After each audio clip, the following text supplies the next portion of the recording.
Hey everybody, thanks for joining. I'm your host, Chris Gennaro. My co-host is Rizk, and today we have Iwein from Humanity Defiled. How are you doing? Good, very good.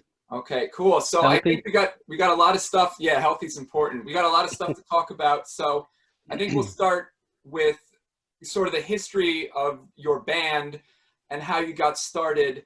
I know you had another project before Humanity Defiled that was about 2012. Hmm. Um, and that Humanity Defiled is essentially a one-man project. Yeah. So I guess talk about starting that project, maybe switching the name if it was really a switch, and then maybe how you got started in music and why you decided to keep it sort of a one-man project. Yeah. Okay. Um, well, I'll start with how I got into music. Like a lot of people, I started listening to my dad's records and tapes, and the the grainy guitars always attracted me. So that's what I drifted towards, and then. I think it was Deep Purple, but the heavy part in Bohemian Rhapsody, that was a big trigger for me. I think I was 10 or 11 years old, and when I started high school, I think it's when I was 12, 13. I went to a bigger school, and there I discovered thrash metal. Few years later, death metal and those things. But I wanted to study music, and I went to a music academy. But I stopped doing that after a year. I completely flunked. I had severely bad results. Um, so I stopped, and a few years later, I think I was 14, I started to play acoustic guitar, and 2 years later, electrical guitar, and then I think I was 18 or 19. The first band was uh, punk, hip hop, those things all mashed together, hardcore, metals, uh, um, quite a few genres. And but then I really wanted to play heavy hardcore, metalcore, mid 90s, that style. I think Morning Again, the Belgian bands, the H8000 bands, that were really heavy, and that style was really prominent. We played that, but then I started with a few friends. We had enough of the metalcore stuff. We started a really old school hardcore punk band, and that lasted quite a while. I think 4 or 5 years. We played a good amount of shows. Then I started to play in a grindcore death metal band, but then I had I had a bit of enough of the band thing. Always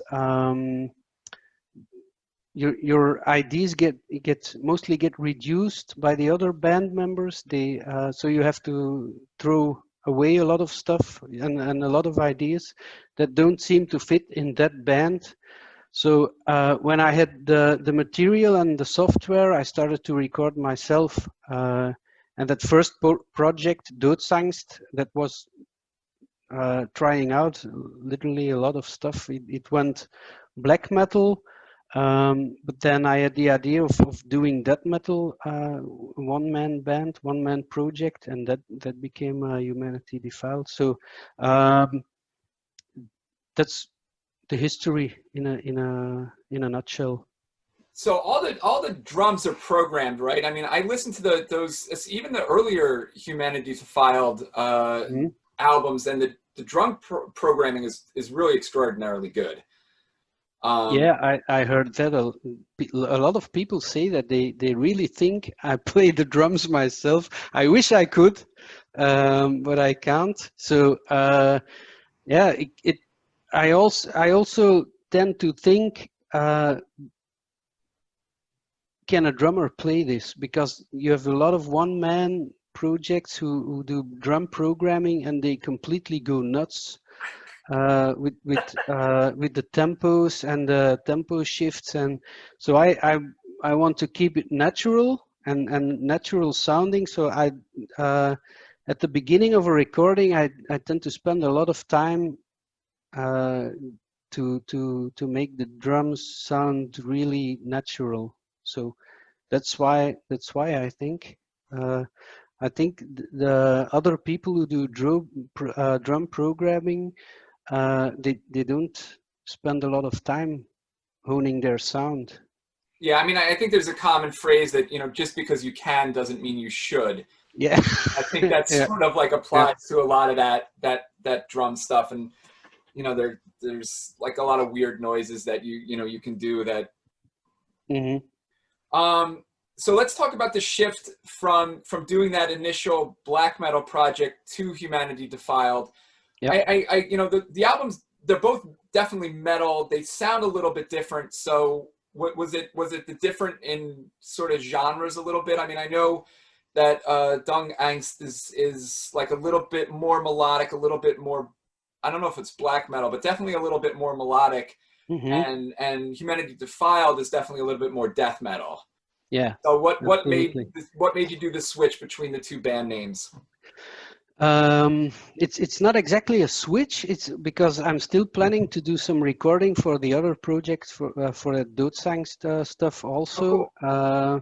So it's not a switch. It's two separate projects Projects, yeah. with a different mindset. Also other themes lyrically, and I switched to Humanity Defiled. The death metal style is.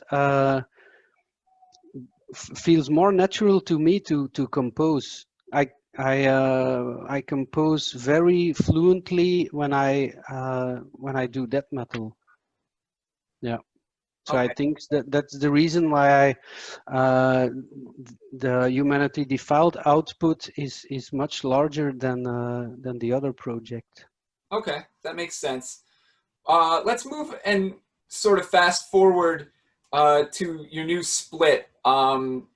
It's a split project with Deha, who I wasn't really familiar with, but Hmm. is clearly another Belgium and another solo project, really. Yeah. I was saying before, I don't want to, before we started the interview, I don't want to talk too much about him in your interview, but that's a fascinating dude who has done just a crazy amount of stuff. Yeah. Um, so Absolutely.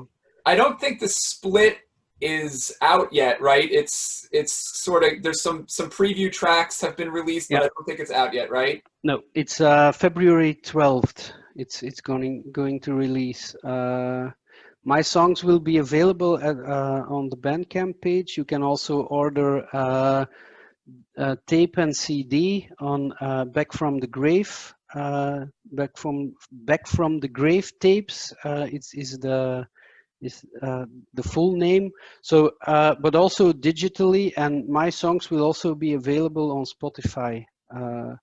For the people who use Spotify, it's easier that way. So you can choose. My songs will also be available for Name Your Price at my own Bandcamp page. So you can download for free. You can also pay if you want to. So it's for me it's equal. Yeah, I know Eric usually gets mad at me when I talk about how great Name Your Price is, because obviously, you know, we're all in bands, and he's a big believer. I mean, he's laughing because he knows it's true.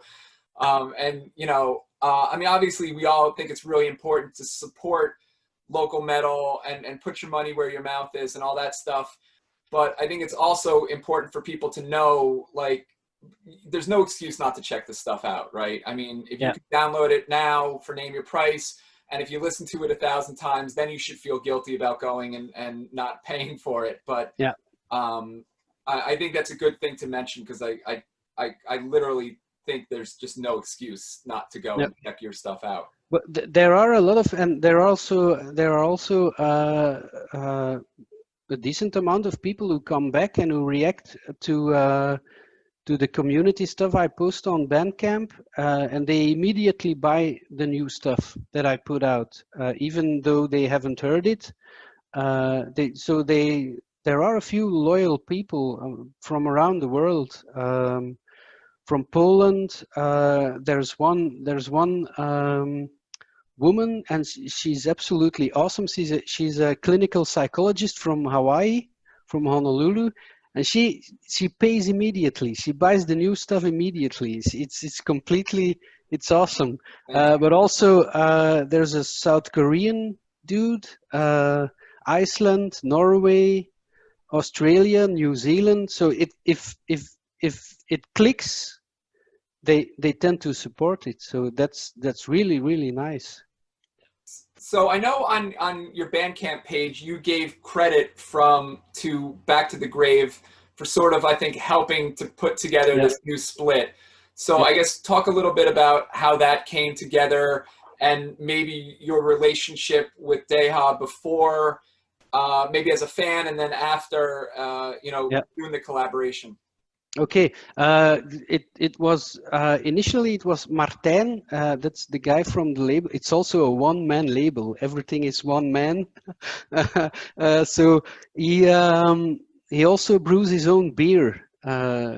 That guy. So he has a lot of crazy ideas and good ideas. So but he proposed to do a split with material that we had lying around, and initially he asked me, do you know any bands or guys who do solo projects and who want to do a split demo release? And I said, yeah, maybe Deha. He's got a lot of stuff lying around, so why not? And he had a demo lying around, and he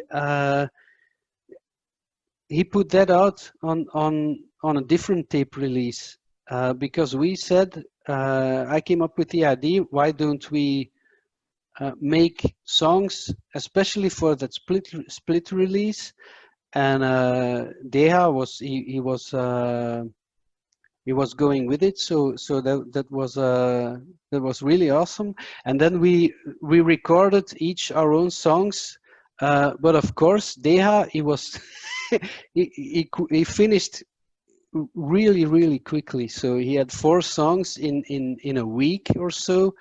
My stuff I had longer time to spend on it, to get everything right, and I also have my day job, so I don't have 24/7 to record. And he also proposed to do the vocals, and I thought, oh my God, I'm a fan of this guy, and he wants to do the vocals on my songs. So I was, yeah, why not? And Martijn, the label guy, he also said, yeah, why not? And we've got 35 minutes of music, so it's not gonna be a split EP, it's gonna be a split album. So very nice. That's the reason why I also wanted to put it out on CD. So it was yeah, it all came very natural also. Yeah, I mean, I think that's one thing, and you don't see too often. I mean, I see splits all day long, but not too many splits where the bands actually collaborate with each other. And I think that's like super cool. And it certainly makes it seem like not 2 different albums, which is usually what the case is, but rather more of a singular, experience and vision. They sound different. Deha's songs sound completely different, but it's then still it's a collaboration. So that's pretty nice. And indeed, I was a fan of Deha, and I first contacted him 2 or 3 years ago just to pick up a record.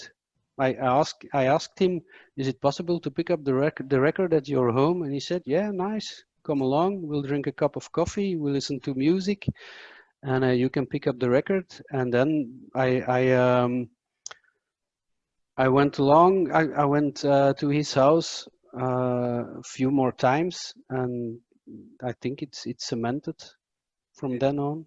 It's funny. I think if somebody contacted me over the internet and asked me to come pick up a CD at my home, I'm not sure I would be super down with that, but People are nicer in Belgium. I think that's Yeah, I have a a lot feeling that's nicer. the case. Yeah, maybe, I don't know. You also look nice, you too. So But yeah, Deha's stuff is, I mean, I obviously, when you announced the split, I went and I took a listen to his stuff because I was super curious. I mean, it's really all over the map. yep. I mean, like, I think we were talking before, huge discography of stuff that's listed on Metal Archives. And more bizarre for me because I think the latest stuff he was recording were almost like pop, like he did like a pop synth thing or something, you know. Yep.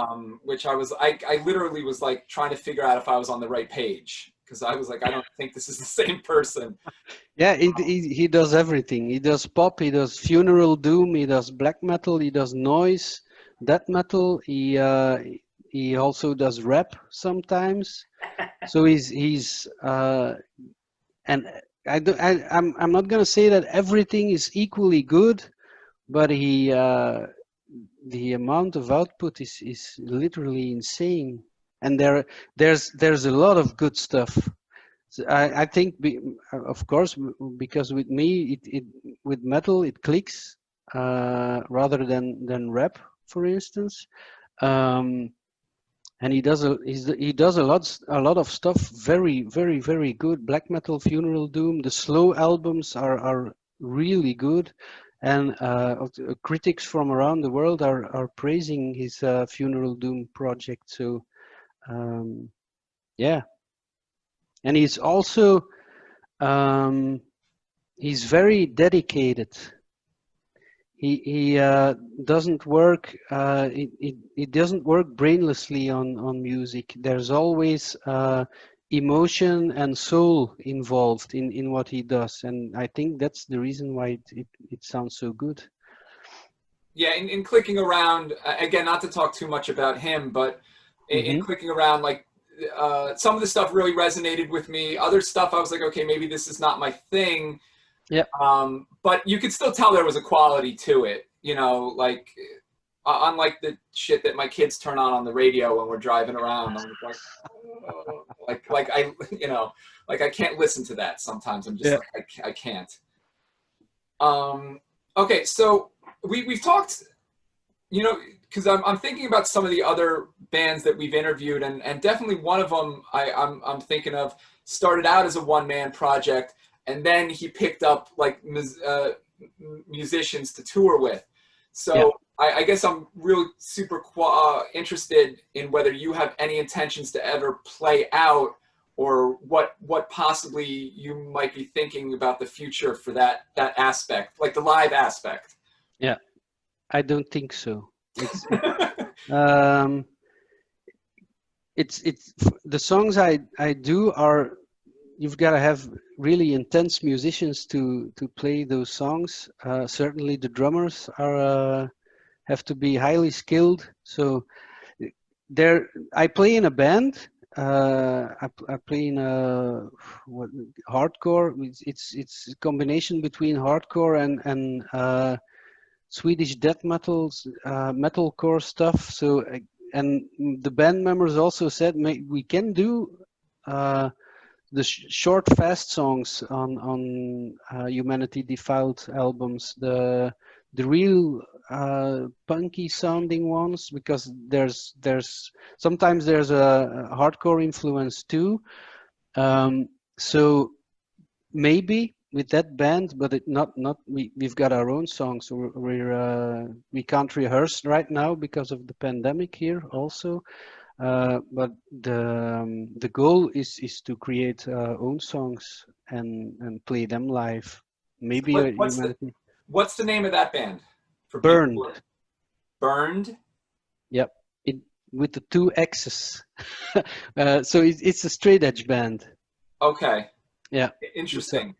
Yeah. I follow you on social media, and I know that you're kind of into the straight edge hardcore, which at first like took me by surprise, but you know, I was into the hardcore scene in the 90s, so it shouldn't have surprised me that much, because you know, having gone to those shows, the music was pretty different, but the crowds were the same for some reason.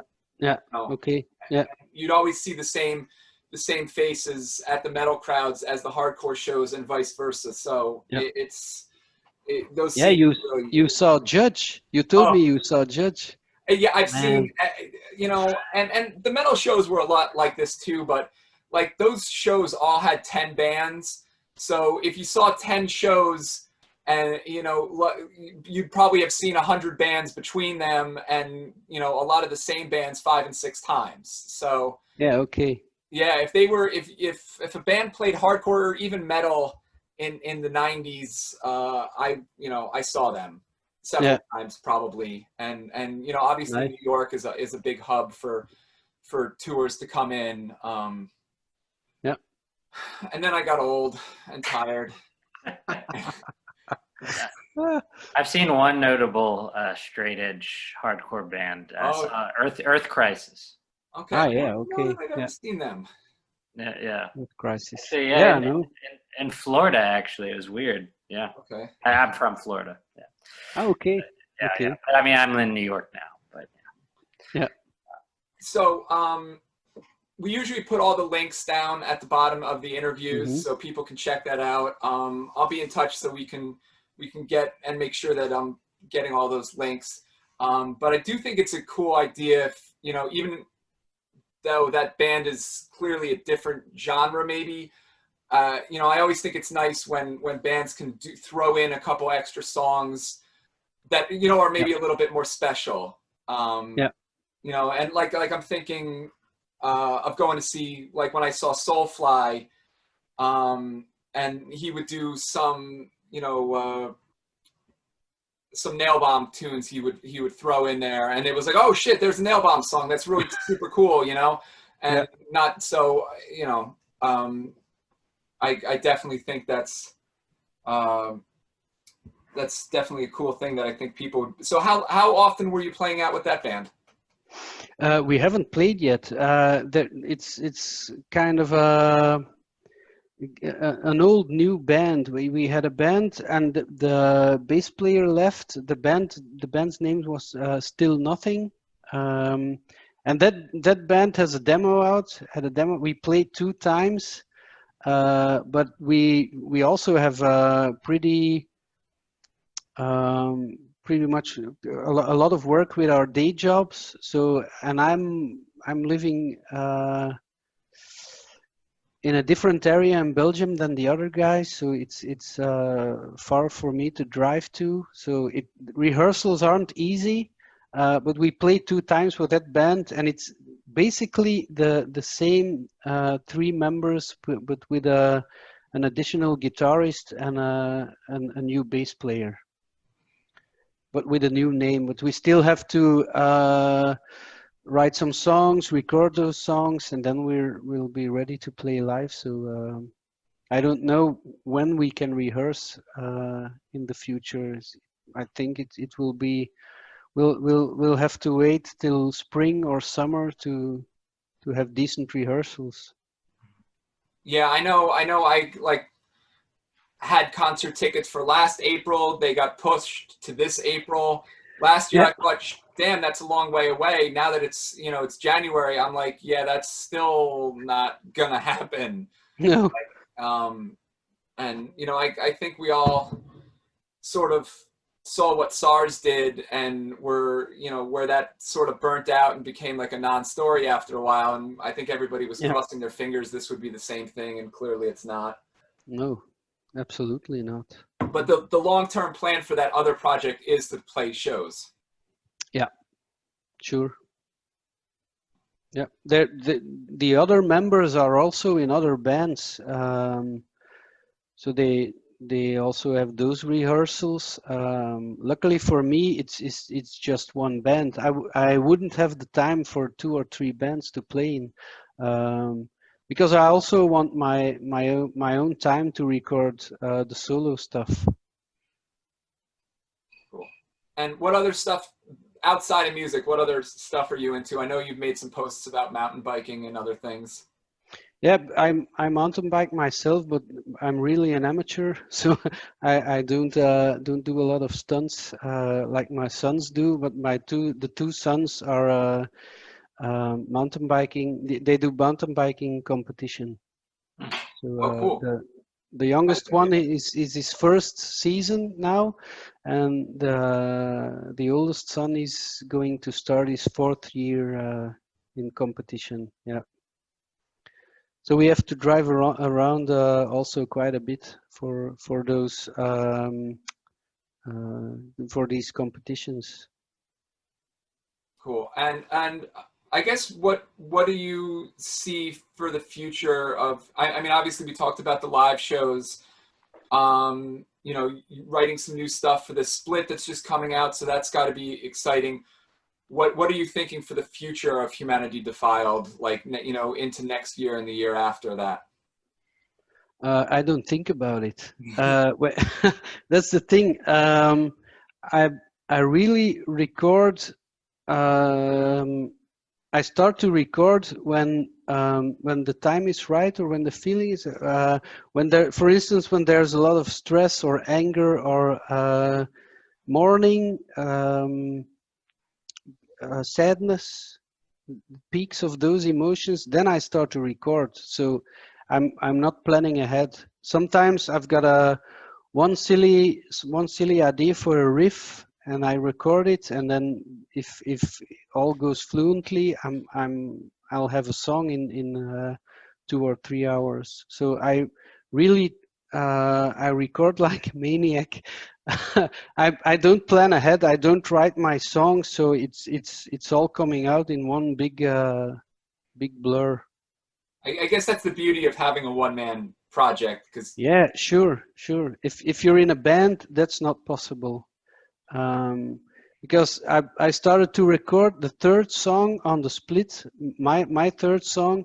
I started to record it, and I wasn't thinking of this is going to be a 10-minute Leviathan, but it did. So it became a huge song, but I'm not planning. I'm not thinking I'm gonna record a 10-minute song. It's if it becomes a 3-minute song, it's a 3-minute song. Um, 10 minutes equally good.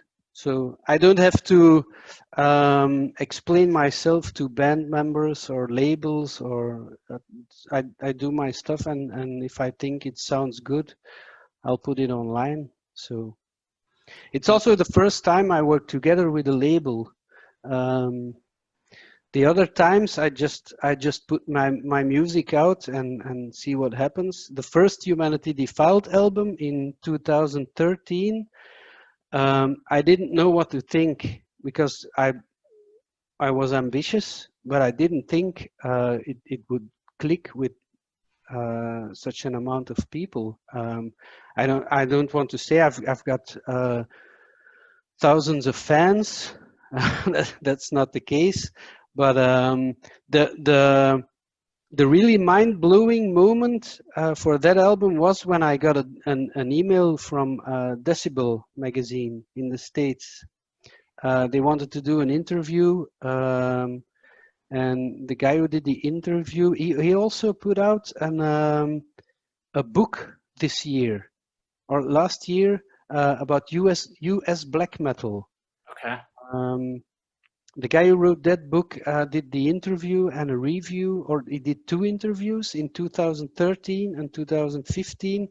And in the after the second full album of Humanity Defiled, he wanted to do a print article in Decibel magazine. So yeah, no, that's huge. I mean, I was I think, blown away. yeah, no, I mean, and a lot of the print magazines I think are fading away, and Decimal for some has really kept up, you know, and they've you know sort of become like the metal magazine, or one, you know, definitely one of the top Yeah. metal magazines. So that's cool. And then I guess talking about labels and stuff, now that you're working with the Back to the Grave, and not that you would put this on them, but are you thinking about maybe doing physical releases of any of the older stuff? I thought about it, but I don't know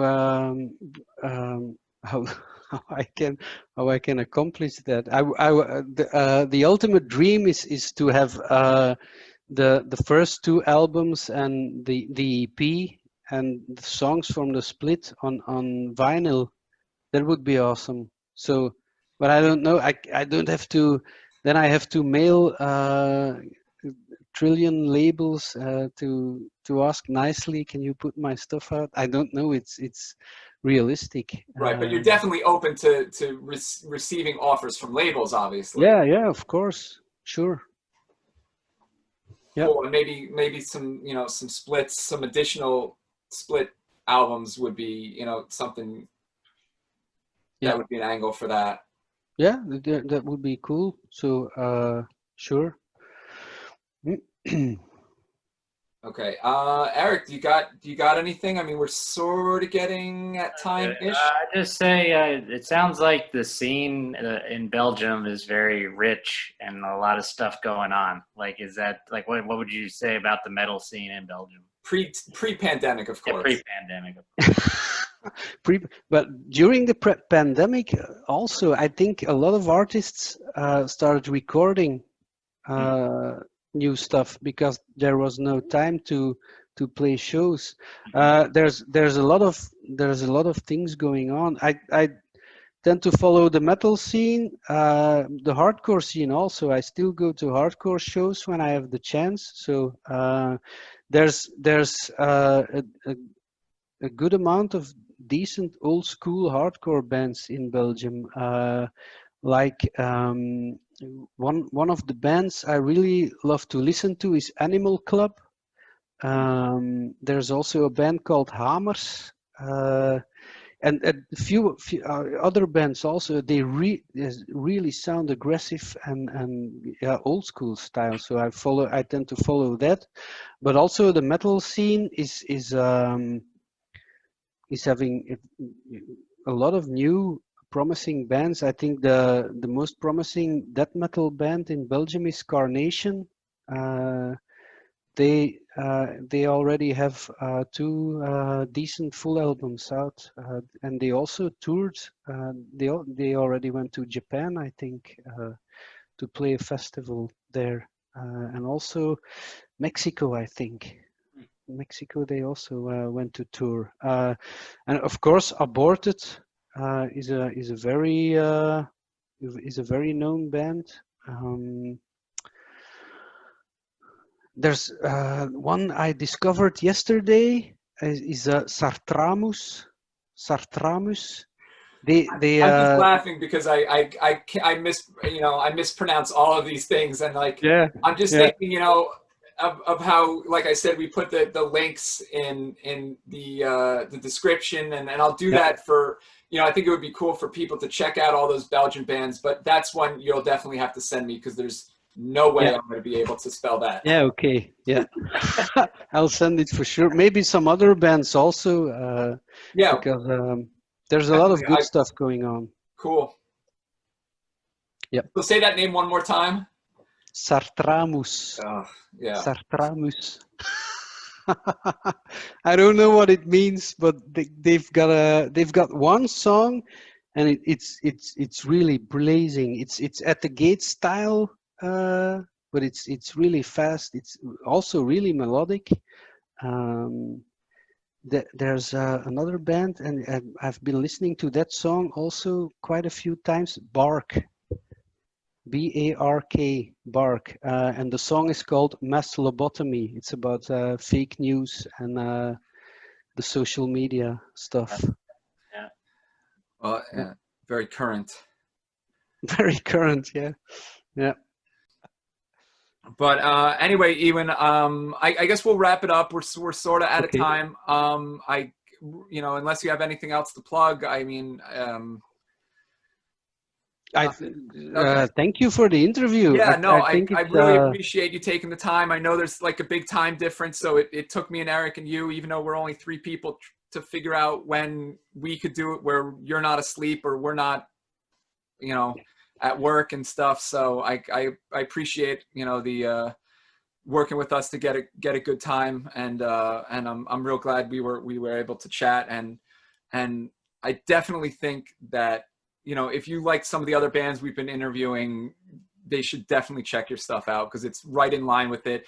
The quality is super good, and you know, I think you're going to be picking up a lot of fans with the new stuff. Okay, thank you. Yeah, thanks.